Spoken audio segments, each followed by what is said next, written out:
우리가 어떤 사람이 정말 참 신자인가 그것을 알기가 상당히 어려워요. 겉으로 봐서는 알 수가 없어요. 그 사람이 하는 행동을 보고서도 판단하기가 쉽지 않아요. 물론 뭐 대충은 알 수 있지만 정확하게는 알 수 없다. 왜냐하면 사람의 속마음을 알 수 없기 때문에 그래요. 그 사람이 어떤 행동을 했을 때 무슨 목적으로 그러한 행동을 했는지 그걸 우리가 알 수가 없어요. 정말 하나님을 사랑하는 마음으로 그렇게 한 것인지 아니면 자기를 다른 사람들 앞에 드러내기 위해서 한 것인지 우리는 알 수가 없어요. 그리고 무엇보다도 우리 신자는 하나님이 내게 무엇을 주시는가 에 관심을 두는 사람들이 많아요. 하나님이 나한테 무엇을 주시는가, 하나님이 주시는 것에 관심을 가지는 사람들이 상당히 많다. 그것이 중요한 것이 아니고 사실은 하나님이 나를 어떻게 간섭하시는가 거기에 관심을 두어야 하는 거예요. 그런데 하나님이 나를 어떻게 간섭하시는가에 대한 관심보다 하나님이 내게 무엇을 주시는가에 대해서 관심을 가지고 있다면 그 사람의 신앙은 좀 문제가 있는 신앙이다, 그렇게 이야기할 수 있어요. 그것을 통해서 현실을 바르게 볼 수 있는 기준이 되는 거예요. 그 사람이 현실을 바르게 직시하고 있는가 그렇지 않은가는 그 사람이 어디에 관심을 두고 있는가를 보면 알 수 있다. 하나님이 나에게 무엇을 주시는가에 관심을 두는 것을 종교라고 그래요. 종교. 자기가 믿는 신으로부터 무엇을 받는 것이 종교의 관심이에요. 종교는 자기가 섬기는 신으로부터 자기가 정성을 보인 것만큼, 옛날 사람들 말로 치성을 드린 것만큼 어떤 보답을 바라는 것은 종교예요. 종교. 하지만 기독교는 하나님의 간섭에 초점을 두어야 하고 그것이 기독교다운 거예요. 무엇을 주시는 것이 아니라 하나님이 나에게 어떻게 간섭하시는가, 다시 말해서 하나님이 나를 어떻게 인도하시는가, 거기에 관심을 가져야 된다. 만약 내게 무엇을 주시는가에 관심을 두게 되면 사람은 항상 내가 하나님께 받은 것이 무엇이지? 이것을 생각하게 돼요. 아무리 생각해도 받은 것이 없다. 또 다른 사람에 비해서는 내가 받은 것이 적다. 이렇게 생각하면 결국은 하나님을 원망하게 되는 거예요. 왜 저 사람은 나보다 더 열심히 하지도 않고 나보다 열심히 전도도 안 하고 나보다 열심히 교회 봉사도 안 하고 그러는데 저 사람은 하나님이 주시는 것이 많은데 나는 저 사람보다 더 열심히 하는데 왜 나한테는 조금밖에 아니면 전혀 주시지를 않는가, 이렇게 생각하게 되면 하나님을 원망할 수밖에 없어요. 이런 것들이 하나님을 알지 못하는 거예요. 하나님이 누구신가를 알지 못하는 기독교는 결국 종교의 수준으로 전락될 수밖에 없다. 종교의 수준으로 전락될 수밖에 없다. 우리가 아브라함의 일생을 지금 계속해서 살펴보고 있는데 아브라함의 일생을 보면 드러나는 것은 하나님의 간섭이에요. 아브라함을 하나님이 어떻게 간섭해서 어떻게 이끌고 가시는가. 아브라함의 신앙이 좋아서 하나님께 세상의 부를 받아 누린 것은 없어요. 우리는 항상 신앙이 좋으면 열심히 하면 하나님이 나에게 복을 주셔서 세상에서도 남들보다 더 부하게 살 것이라는 그런 생각을 가지고 있는데 아주 잘못된 생각이에요. 1절에 보면 하나님께서 1절에 보면 하나님께서 천사 둘과 함께 아브라함에게 나타나셨죠. 근데 하나님이 나타나셨어요. 천사와 함께 셋이서 나타났다고 해서 아브라함이 하나님께 받은 건 없어요. 뭘 받았습니까? 없잖아요. 사람들은 하나님을 만나보고 싶다고 하는 사람들이 많아요. 내가 꿈속에서라도 하나님 한번 만나봤으면 내가 더 열심히 하나님을 믿겠다. 특히 이제 초신자들이 그런 얘기 많이 해요. 하나님 좀 한번 만나봤으면 좋겠다. 하나님이 만약에 꿈에 나타나시면 그냥 하나님의 모습만 보여주고 사라지는 것이 아니라 안개처럼 연기처럼 사라지는 것이 아니라 뭔가를 나에게 주실 것이다. 쉽게 얘기해서 특별한 계시를 주실 것이다. 아니면 특별한 능력을 주실 것이다. 근데 그것을 바라는 마음으로 하나님 좀 한번 만나봤으면 좋겠다. 특히 요즘에는 좀 그런 사람들이 많지 않은데 옛날에는 참 기도원들 많이 다녔죠. 또 산기도라고 해서 산에도 기도하라 많이 다니고 그렇게 함으로 인해서 뭔가 특별한 능력을 받고 싶은 마음에서 제가 가끔 하는 얘기지만 제 친구 목사 중에 40일 금식기도 3번씩 한 사람이 있어요. 지금 병원에서 암에 걸려가지고 오늘 내일 하고 있어. 그때 건강을 다 망친 거예요. 하나님이 우리에게 40일 금식기도 하라고 하신 적이 없어요. 그거는 어떻게 보면 교만이에요. 교만. 뭐 조금씩 어떤 특별한 문제가 있을 때 하나님께 죽기 살기로 매달릴 때 잠깐의 금식기도는 필요한 거겠지만 왜 40일을 해야 돼요? 40일을 해야 되는 이유가 뭐예요? 성경에 보면 모세가 시내산에서 율법을 받을 때 40일 금식했고 예수님이 마귀에게 시험 받기 전에 40일 금식했어요. 그럼 자기가 40일 금식하면 자기가 모세나 예수님하고 동격이에요. 얼마나 교만입니까 그게. 예.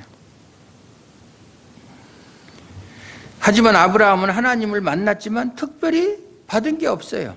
하나님이 뭐 주신 게 없어요. 다만 주신 게 있다면 내년 이맘때 아들을 낳을 것이다 라는 말씀만 하셨어요. 그런데 그 말씀을 듣고 어떻게 했습니까? 사레는 웃었죠. 웃었다는 것은 말씀을 믿지 못하는 그런 불신이에요. 불신의 결과예요. 하나님이 말씀하시는데 웃었다. 그것은 그 말씀을 믿지 못한다는 뜻이잖아요. 그렇다면 하나님은 무엇 때문에 아브라함에게 나타나셨을까? 소돔과 고모라를 심판하시는 것이 목적이라면 그냥 천사들을 보내서 심판하면 돼요. 그냥 소돔으로 바로 보내면 돼요. 아브라함네 집에 거쳐갈 필요가 없어요. 그런데도 아브라함 집에 나타난 것은 어떤 의도가 있으시다 그 말이에요. 의도가 있다. 하나님이 하시는 일은 결코 의미 없는 일이 없어요. 우리가 볼 때 그걸 이해를 다 못해서 그렇지. 그것은 아브라함을 거쳐가심으로 약속은 인간이 아니라 그 약속이 뭐예요? 내년 이맘때 아들을 낳을 것이다 라는 그런 약속이죠. 그 약속은 인간이 아니라 하나님이 이루신다는 것을 분명히 보여주고자 함이었다. 하나님이 우리에게 일방적으로 약속하시고 그 약속을 이루는 것은 하나님이시지 인간이 아니다. 그것을 확실히 보여주고자 아브라함 앞에 나타나신 것. 다시 말해서 소돔에서 롯이 구원받는 것은 롯이 구원을 받았잖아요. 물론 그 아내는 나오다가 뒤를 돌아다 봐서 소금 기둥이 되었지만 롯과 두 딸은 구원을 받았어요. 우리가 구원받는다 그러면 꼭 우리가 그 영혼의 구원을 자꾸 생각하는데 롯이 구원을 받았다는 것은 소돔이 멸망하는 중에 생명을 구했다 그런 뜻이지 영혼의 구원을 말하는 게 아니에요. 성경에는 구원이라는 단어가 많이 나오는데 우리는 구원 그러면 무조건 영혼의 구원으로 생각하는데 그게 아니에요. 어떤 위험에서 건짐을 받는 것도 구원이고 우리가 정말로 가장 궁극적인 구원은 영혼의 구원이죠. 베드로가 예수님이 물 위로 걸어오시는 것을 보고 주여 원하시면 나를 걷게 하소서. 와라. 가다가 그냥 파도가 치고 바람이 부르니까 무서워서 빠져들어가니까 주여 나를 구원하소서. 그 얘기 나 좀 살려달라는 얘기예요. 살려달라는 얘기지 내 영혼을 구원해달라는 말이 아니잖아요. 그래서 같은 단어라도 의미가 다르다. 그래서 롯이 구원을 받았지만 그 롯이라는 사람의 인간의 공로, 그것 때문에 구원받은 것은 아니라는 거예요. 결국은 전적으로 하나님의 간섭의 결과다. 간섭의 결과다. 그걸 우리가 놓치면 안 돼요. 본문도 그걸 말해주고 있어요. 당시 소돔에는 롯과 그의 가족이 살고 있었어요. 그런데 하나님은 소돔의 죄악을 말씀하시면서 심판하시겠다는 뜻을 아브라함에게 알려주세요. 두 천사가 소돔으로 간 것을 안 아브라함은 심판하라, 두 천사가 소돔으로 갔구나.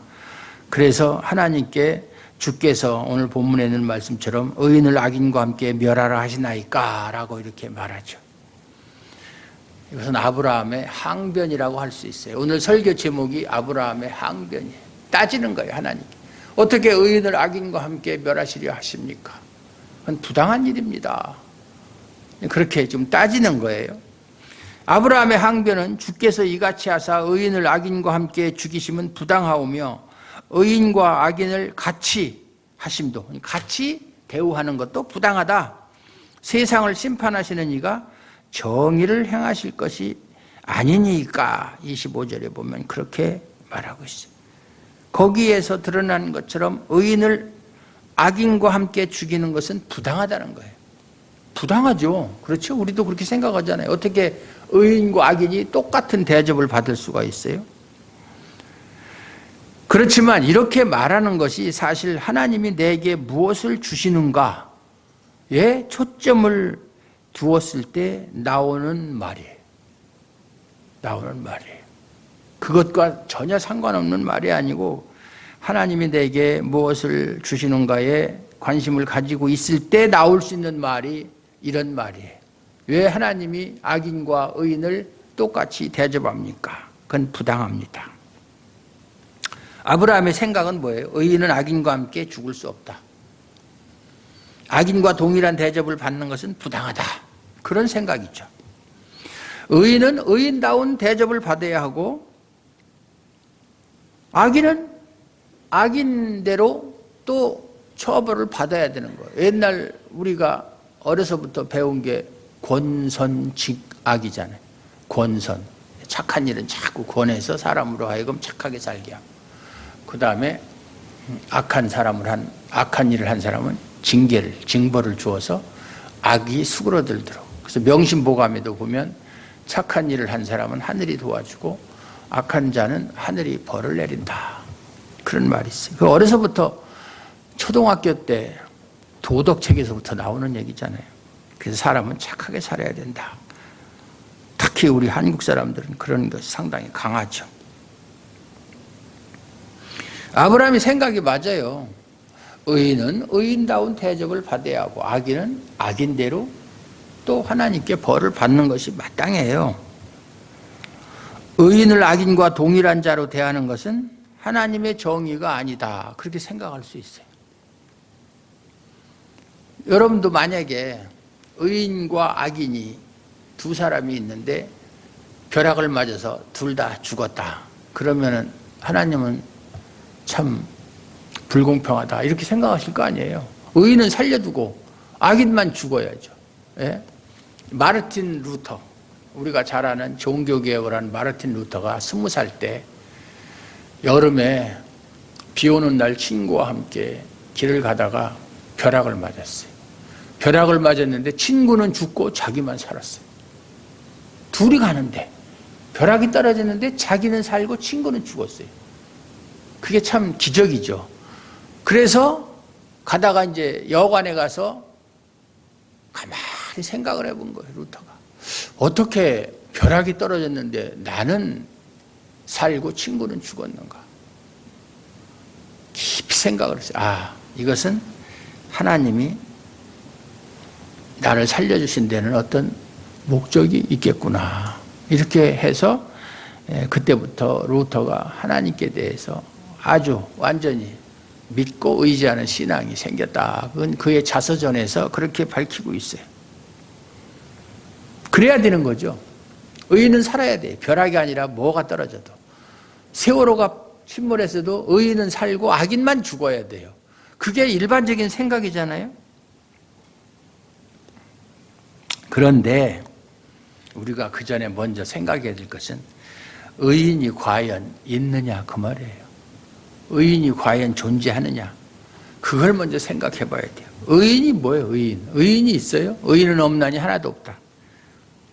사도 바울이 로마서에서 말한 것처럼 만약에 의인이 그 로마서에 있는 사도 바울의 말처럼 존재하지 않는다면 아브라함의 항변은 의인이 없는 세상 현실을 알지 못하는 무지한 자의 무의미한 항변으로 끝나는 거예요. 의인이 없는데 무슨 의인과 악인을 동일하게 취급하는 것이 부당하다. 이 말이 의미가 없잖아요. 의인이 없는데. 그런데 의인이 실제로 없다는 사실이 이어지는 하나님과의 대화에서 드러나요. 의인 50을 찾으면 이렇게 시작하죠. 의인 50을 찾으면 그 의인과 함께 그 성읍을 다 멸하시겠습니까? 그 다음에 45명, 40명, 30명, 20명, 10명 이렇게 내려가잖아요. 10명까지 내려갔지만 결국 아브라함은 의인을 찾지 못한 채 하나님과의 대화가 끝나버려요. 못 찾았어요. 이 본문을 통해서 사람들이 중보기도를 말하는 사람들은 아브라함의 중보기도로 롯이 구원을 받았다 이렇게 얘기하는데 그거는 성경을 잘못 본 거예요. 제가 얘기하지만 우리 교회에서는 중보기도라는 말 자체도 사용하지 않는데 중보자는 예수님밖에 없어요. 중보기도는 예수님만이 하실 수 있는 기도예요. 우리는 중보기도 할 수 있는 자격이 없어요. 그래서 중보기도라는 말을 사용하면 안 돼. 이것은 제 개인적인 얘기가 아니라 우리 교단 총회에서 2번씩이나 결의한 거예요. 총회적으로 중보기도라는 말을 사용하지 말자. 그런데도 교회가 말을 안 들어요. 뭐 중보기도 학교도 있고 뭐 별게 다 있어요. 뭐 말을 안 듣는 건 어쩔 수가 없죠. 중보기도 때문에 롯이 구원을 받은 것이 아니고 이걸 이렇게 생각하는 것은 자기의 생각으로 하나님을 판단하고 하나님의 일을 정의롭지 못한 것으로 부당한 것으로 몰아가는 아브라함의 무지가 드러난 내용이다. 이렇게 이해할 수 있어요. 사실 그 모세가 비슷한 이야기가 이제 또 뒤에 모세 이야기에서 나오는데 이스라엘 백성이 애굽에서 나왔어요. 가나안을 가는 도중에 광야를 거치잖아요. 그런데 뭐 목마르다, 뭐가 먹고 싶다 계속 불평하는 거예요. 자기를 종살이하던 애굽에서 구원해낸 하나님의 은혜는 뭐 다 잊어버리고 또 특히나 애굽에서 자기들을 구원하기 위해서 그 10가지 재앙을 통해서 애굽을 심판하고 자기들을 구원해낸 하나님의 능력 같은 건 다 잊어버리고 조금만 불편하면 하나님 원망하고 불평하는 거예요. 그러니까 하나님이 모세에게 뭐라고 말씀하셨어요? 내가 이 사람들 다 그냥 죽여버리겠다. 죽여버리고 너를 통해서 새로운 민족을 만들겠다. 이렇게 말씀하셨잖아요. 그때 모세가 뭐라고 그랬어요? 그리하지 마옵소서. 그리하지 마옵소서. 만약에 그렇게 하면 하나님을 모르는 이방 사람들이 무엇이라고 말하겠습니까? 아니 겨우 그래 구원해가지고서 광야에서 다 죽여버려? 그렇게 하나님을 비웃을 것이 아니냐. 그러면 결국 하나님의 영광이 훼손되는 거니까 그렇게 하면 안 됩니다. 그러니까 모세가 바란 것은 백성들이 다 죽는 것보다도 하나님의 영광이 훼손되는 것을 막기 위해서 그런 말을 한 거예요. 백성을 위해서는 위하는 마음도 물론 있었겠지만 그래서 바울도 그렇고 모세도 그렇고 차라리 내 이름이 생명책에서 지워지는 한이 있어도 그렇게 하시면 안 됩니다. 차라리 나를 하나님이 죽이시더라도 그렇게 하면 안 됩니다. 라고 하는 민족애가 있었지만 첫 번째는 하나님의 영광이었어요. 근데 지금 아브라함이 이렇게 하는 것은 롯을 생각해서 물론 뒤에 나오면은 하나님께서 소돔을 엎으시는 중에 롯의 말을 기억하사 롯을 그 엎으시는 중에서 구원했다라는 말이 나와요. 뒤에 보면. 그렇다고 해서 아브라함의 중보기도 때문에 롯이 구원받았다 이렇게 얘기하면 안 되는 거예요. 여기 우리가 계속 공부하겠지만 아브라함이 하나님께 제 조카 롯이 소돔에 살고 있습니다. 그를 좀 구해주세요. 이런 말 한 적이 없어요. 예. 중보기도라면 그런 말을 했어야죠.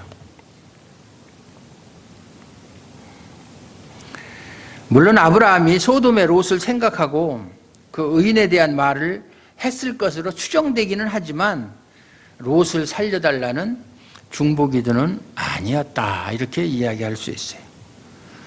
아브라함이 납득하지 못하는 것은 의인이 악인과 함께 죽는 거예요. 심판이라고 하는 것은 악인의 죄에 대한 보응인데 왜 의인이 악인과 함께 죽어야 하는가? 그래서 결국은 그러면 심판하시는 하나님의 일이 부당하다. 악인과 의인을 함께 죽이는 것이라면 그런 심판은 부당하다. 이것이 아브라함의 생각이에요. 과연 하나님이 부당한 일을 하시는 분이에요? 하나님이 하시는 일을 우리가 이해를 못해요. 왜 그렇게 하셨을까? 나 같으면 그렇게 안 하셨을 텐데. 그건 우리의 생각이고 하나님의 생각과 사람의 생각은 다르다고 그랬어요. 하나님의 생각은 하늘처럼 높고 우리의 생각은 땅처럼 낮아요. 하나님의 어리석은 것이 사람의 지혜 있는 것보다 낮고 하나님의 약한 것이 인간의 우리의 강함보다 낫다고 그랬어요. 그러니까 하나님이 하시는 일을 부당하다라고 그렇게 섣불리 말하면 안 되는 거예요. 하나님은 모든 것을 자기 임의대로 하실 수 있는 분이에요. 그것이 우리의 이해에 맞고 안 맞고는 상관이 없어요. 꼭 하나님이 우리가 다 이해할 수 있고 우리가 합리적으로 판단해서 옳다고 하는 일만 하시는 분이에요. 하나님이 하시니까 옳은 일이지 하나님이 옳은 일만을 골라서 우리가 생각할 때 하시는 분이 아니라는 거예요. 그걸 아셔야 돼요. 우리가 볼 때는 잘못된 일이라도 하나님이 하시면 그건 옳은 일이에요. 그것이 하나님께 대해서 잘 알고 있는 거예요. 지금도 세상 곳곳에서 얼마나 많은 사람들이 죽어가고 있습니까? 지금도 계속 전쟁하죠. 또 내란이 있죠. 지금 뭐 가까운 홍콩에서는 지금 중국하고 홍콩하고 계속 홍콩 시위대들이 데모하고 또 경찰들이 쏜 총탄에 맞아서 죽는 수도 있고 또 이스라엘이 아니라 IS 무장단체들 테러 때문에 또 애매한 사람들 많이 죽어가고 있고 계속 사람들이 죽어가고 있어요. 뭐 굶어 죽는 사람이 있고 질병으로 죽는 사람이 있고 자살하는 사람도 있고 계속 사람들이 죽어가고 있어요. 그 죽는 사람들 중에는 나름대로는 사람들한테 의인으로 칭송받으며 선을 많이 행한 사람도 있을 거예요. 당연히 그 사람들이 다 악한 사람들은 아닐 거 아니에요. 그 중에도 착한 사람이 많이 있을 거예요. 아까도 세월호 얘기를 했지만 세월호 때 죽은 학생들이 다 그 중에 교회 다니는 애들 상당히 많아요. 그 부모들을 보면. 그러면 그들이 죽은 것은 하나님의 부당한 일이냐 이 말이에요. 부당한 일이냐. 저 경기도에 가면 제암리라고 있어요. 제암리 교회. 여러분들이 아시는지 모르지만 거기에 말이죠. 주일날 예배 드리는데 기록원들이 와가지고 밖에서 문을 못 박아놓고 불을 질러가지고 어린아이, 노인 할 것이 다 죽었어. 예배 드리는 도중에. 아니 하나님이 다른 도박을 하는 사람도 아니고 못된 짓 하는 사람도 아니고 하나님께 예배 드리는 사람들을 그렇게 불에 타서 죽게 만들어요? 하나님이 과연 있으시다면 그렇게 할 수 있어요? 그게 우리의 일반적인 생각이잖아요. 하나님이 참 부당하시다. 어떻게 그렇게 할 수 있는가? 악한 사람이라면 그런 일을 당해도 싸다. 천벌을 받았다. 이렇게 이야기할 수 있지만 하나님의 자녀들인데 어떻게 그렇게 비참하게 죽게 만들 수 있을까?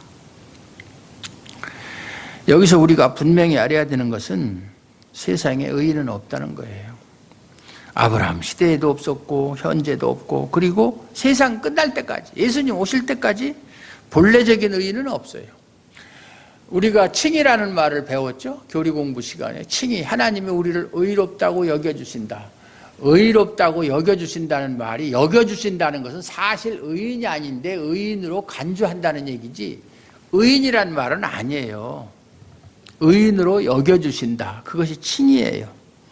그러니까 본래적 의인은 없어요. 본래적 의인은 범죄하기 이전에 아담과 하와가 본래적 의인이에요. 아담과 하와가 범죄한 이후에 본래적 의인은 없어요. 다만 하나님이 예수 그리스도를 보내주셔서 예수 그리스도께서 우리를 위해서 속죄의 피를 흘려주신 그 사실을 믿는 사람들을 의인으로 인정해 주는 것이지 그것이 본래적 의인이 되는 건 아니에요. 만약에 우리가 그것을 믿음으로 본래적 의인이 되었다면 죄 안 짓고 살 수 있어요. 여러분 죄 안 짓고 삽니까? 맨날 죄 짓지. 예? 12시 다 돼가지고서 교회 오고 말이에요. 하나님에 대한 관심이 그만큼 적다는 얘기예요. 제가 항상 얘기하잖아요. 최소한도 제가 교회 다닐 때는 1시간 전에 교회 갔어요. 1시간 전에 교회 가서 기도하고 그날 주보 보면서 성경 찾아서 읽고 또 찬송가도 다 찾아놓고 10분 전도 아니고 2분 전, 1분 전에 교회 와요. 억지로 오는 것 같아요. 제가 볼 때는. 안 갈 수는 없고 안 가면 뭔가 좀 찝찝하고 가자니 좀 그렇고 예? 여러분 좀 찔리는 데가 있죠. 예. 안 찔려요?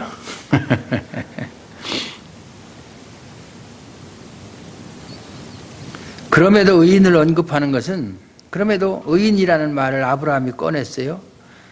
아마 소돔에 있는 자기 조카를 생각했기 때문에 그렇지 않았나 이렇게 생각할 수는 있어요. 이해할 수 있어요. 그렇다면 소돔에 대한 하나님의 심판이 아브라함의 말처럼 의인을 악인과 함께 죽이는 일이었느냐. 예? 하나님은 아브라함이 의인 50을 말할 때 거절하지 않고 의인 50을 찾으면 그들을 위하여 온 지역을 용서하시겠다고 말씀하셨어요. 이것을 보면 하나님은 의인을 악인과 함께 죽이시는 것이 아니라 의인으로 말미암아서 악인을 용서하시는 분으로 나타나는 거예요. 의인 50? 그래, 네가 말한 대로 의인 50 찾으면 내가 그 지역을 용서할게. 하나님은 반드시 악인을 심판하시는 하나님이라기보다는 의인으로 말미암아 악인을 용서하시는 하나님이다. 그게 하나님의 속성이에요. 그런데도 불행하게도 의인은 없었다. 예레미야서 5장 1절을 보면 이런 말씀이 있어요. 너희는 예루살렘 거리로 빨리 다니며 그 넓은 거리에서 찾아보고 알라. 너희가 만일 정의를 행하며 진리를 구하는 자를 한 사람이라도 찾으면 내가 이 성읍을 용서하리라. 이런 말씀이 있어요. 예루살렘이 어디입니까? 신앙의 중심지예요. 성전이 있는 곳이에요.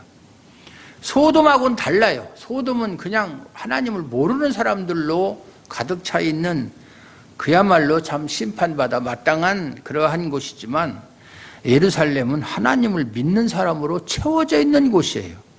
그런데도 그러한 예루살렘에 정의를 행하며 진리를 구하는 자 한 사람만 있어도 용서하신다고 말한 한 사람도 없다는 얘기예요. 예루살렘에도. 이 말씀에서 드러나는 것이 뭐예요? 하나님의 심판의 뜻은 심판의 뜻이 그저 단순히 악인을 죽이는 것이 아니라 악의 용서의 뜻을 가지고 행하시는 것이 심판이다. 심판 그러면 무조건 악인을 벌하는 것 이렇게 생각하는데 그게 아니라 용서하시는 것에 더 큰 의미가 있다 이렇게 생각해야 돼요. 그렇다면 하나님의 정의는 심판이 아니라 용서라는 의미가 되는 거예요. 하나님 무조건 잘못하는 거 있으면 무조건 심판하시는 분이 아니라 용서가 먼저라는 거예요. 용서. 우리가 생각하는 하나님의 정의는 뭐예요? 벌 줄 자는 벌 주고 상 줄 자는 상 주는 것이 하나님의 정의라고 생각하잖아요. 즉 악인은 심판하시고 의인은 복을 주시는 것을 하나님의 정의로 우리는 이해하고 있어요. 뭐 세상 사람도 그렇게 생각해요.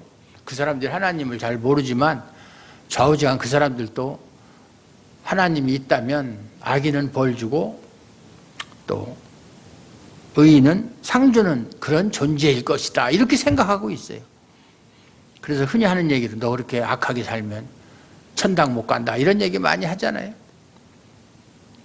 그런데 현실을 보면 악인이 오히려 의인이라고 하는 사람들보다 더 건재하게 잘 살기 때문에 과연 하나님의 정의가 있는가 없는가 혼란스러울 때가 있다.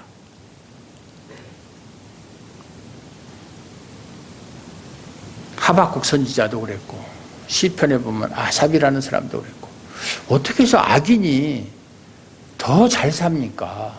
건강하게, 부하게, 누릴 거 다 누리면서 죽을 때도 편안하게, 사고로 죽는 것도 아니고 자식들 다 보는 앞에서 이혼할 거 다 이혼하고 그렇게 편안하게 죽습니까? 우리나라 사람들이 말하는 오복이라는 게 있어요. 오복. 오복이 뭔지 아세요? 오복. 5가지 복이라는 거예요. 첫째가 뭐냐면 수예요. 수. 목숨 숫자, 오래 사는 거. 그 다음에 부자로 사는 거. 귀. 그것은 귀하게 출세하는 거예요. 높은 관직에 오르는 거. 그게 다 복이에요. 그걸 관운이라고 그러죠. 그 다음에 다남자. 그게 뭐냐면 아들을 많이 낳는 거. 옛날에는 아들 많이 낳아야 했지, 딸은 별로. 요즘엔 딸 많이 낳는 사람이 대접을 받지만 옛날에는 아들 낳는 사람이 대접을 받았어. 그래서 중전이 돼도 아들을 못 낳으면 천대받아. 후궁한테도 밀려. 우리가 드라마 보면 그렇잖아요. 아들을 무조건 낳아야 돼. 왕자를 생산해야 돼. 그 마지막이 고종명이에요. 고종명이 뭐냐면 수를 다 누리고 편안하게 집에서, 나가서 죽으면 객사니까 안 되고, 그것을 오복이라고 해요. 수, 부, 귀, 다남자, 고종명. 몰랐었지 여러분들? 오복. 그 오복 중에 하나가 뭐냐, 이빨이 좋은 것이 오복이 하나다. 그것은 이제 이빨이 좋으면 이제 소화도 잘 시키고 건강하니까, 그래서 이제 그것이 건강에 들어가니까 이제 그런 얘기를 하는 건데, 이빨 자체가 좋은 것이 복은 아니에요. 복은 복이지. 내가 요새 이빨이 시원찮으니까 아유, 옛날에 그냥 아무거나 막 씹을 때가 참 그립다. 그런 생각이 들어요. 꼭꼭 씹으면 다 맛집이야 하는 최불암의 말이 생각이 나요.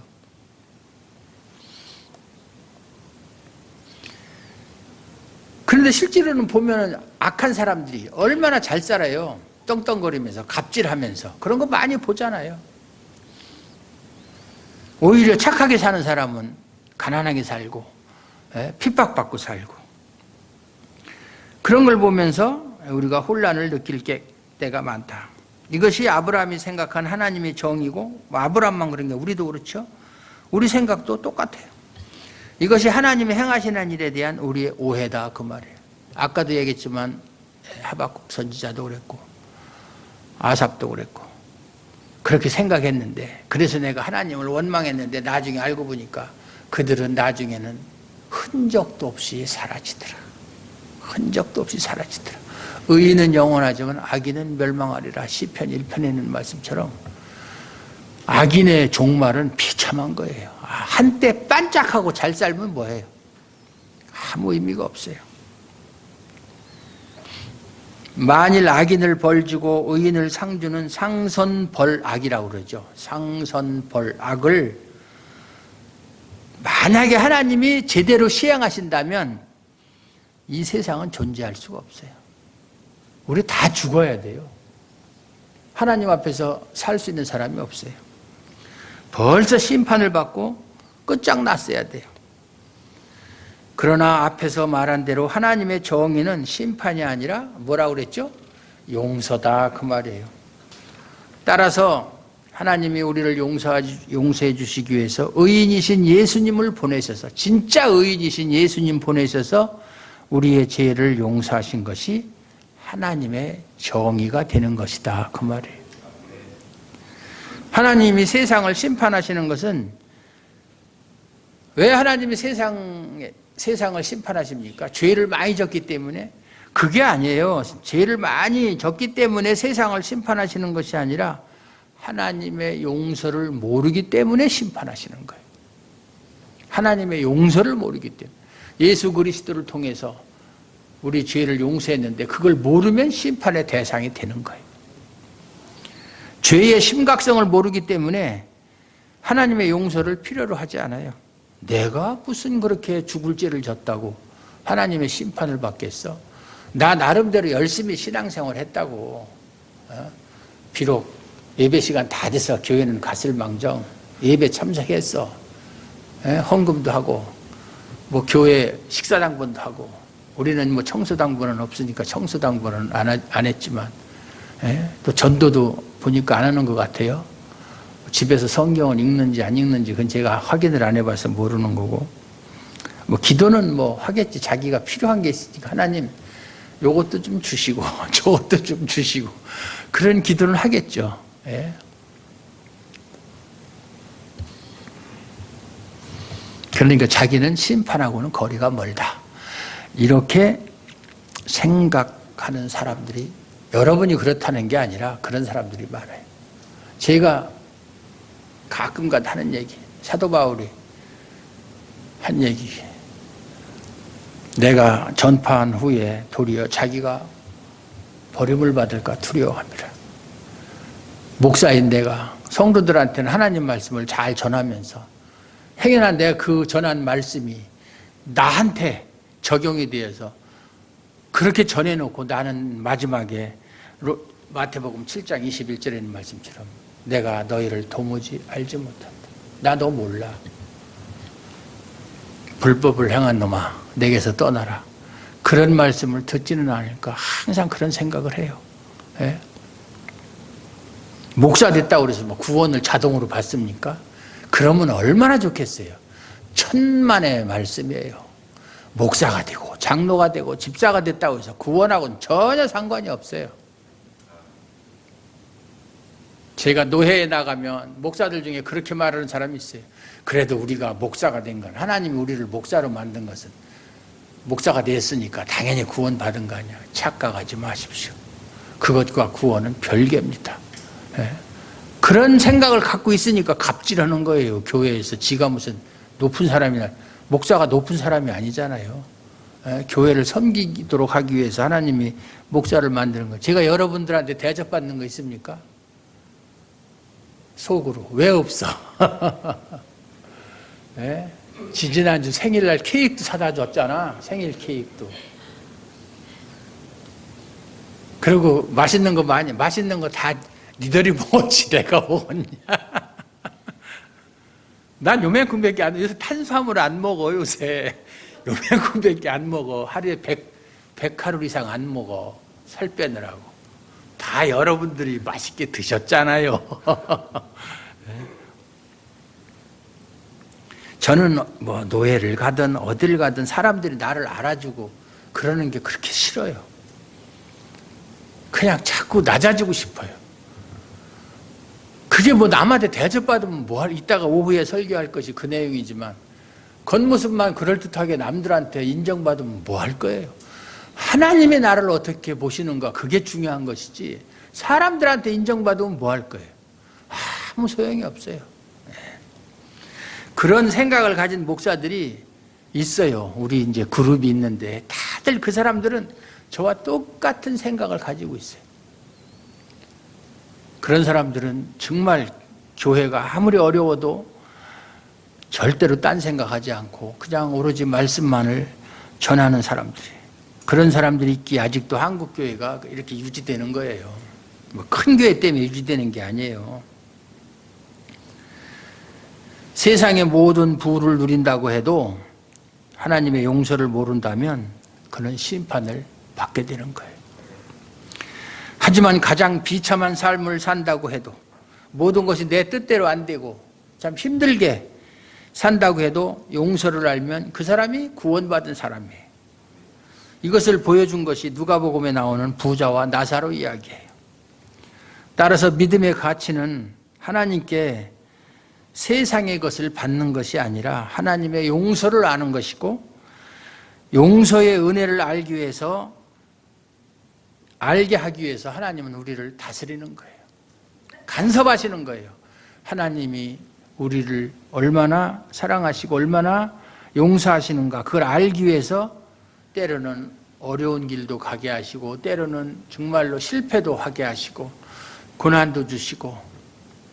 옛날에 옥하는 목사님이 하신 말 중에 고난은 위장된 축복이다, 이런 설교도 하고 그랬는데, 그 고난이라는 것이 하나님의 사랑하는 사람한테 주는 선물이에요.